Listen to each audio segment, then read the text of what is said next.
So, I recently put out a social post asking which 4 out of 8 fictional characters you'd choose to help you survive a zombie apocalypse. These range from people who are often overlooked like Derek Zoolander, You're more dead to me than your dead mother. or just downright the worst people ever to exist like Dolores Umbridge. Because you know, deep down, you deserve to be punished. Now, it was fun to see the responses because it was largely based on who can fight and kill as much zombies as possible, which is obviously an incredibly important part of not dying. However, it did get me thinking. As you manoeuvre your way through a derelict landscape, armed only by your hardened soul and a mixtape of Fat Man Scoop songs, it's not all about kill counts. In this video, I will talk about the more day-to-day aspects of surviving a zombie apocalypse and which fictional characters are tasked with which jobs.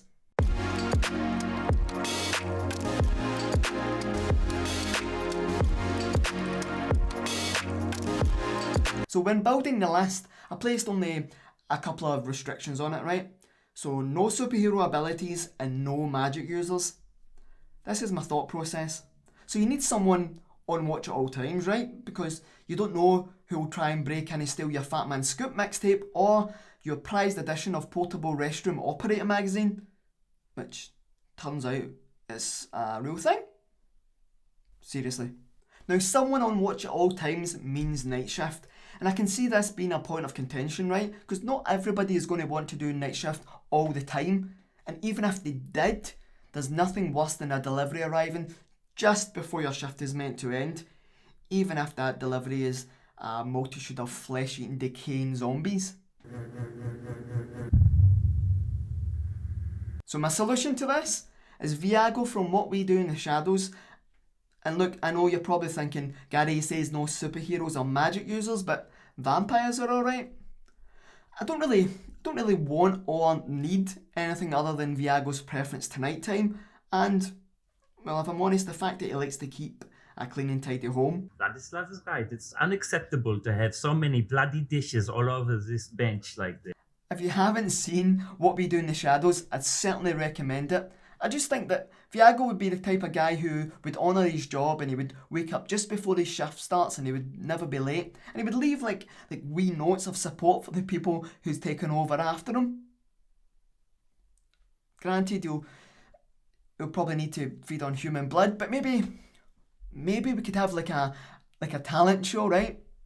And the winner gets an extra portion of dinner, and the loser will probably get drained of their life force.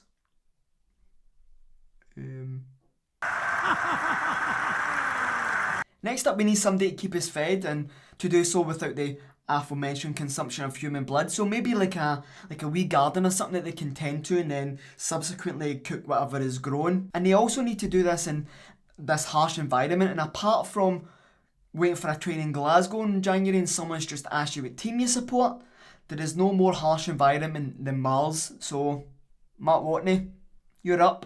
He clearly doesn't mind being alone. He can make something out of literally nothing, and in a pinch he can also do some healing with some slightly annoying loud breathing included, to be honest. Oxygen level critical. And if you need any more reason, he's no afraid to do the shite jobs. Your hands up, Jesus. Nailed it.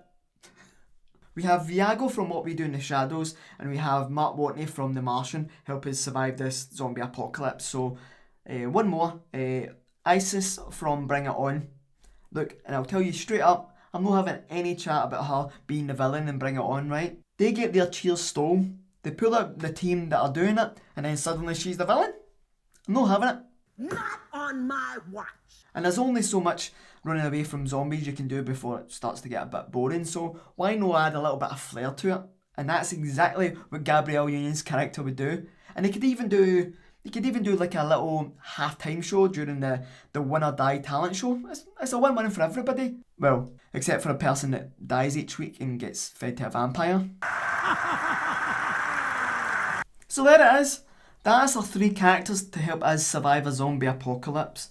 If you have any suggestions of jobs or fictional characters to do those jobs, let's have a wee chat below. I'll see yous again.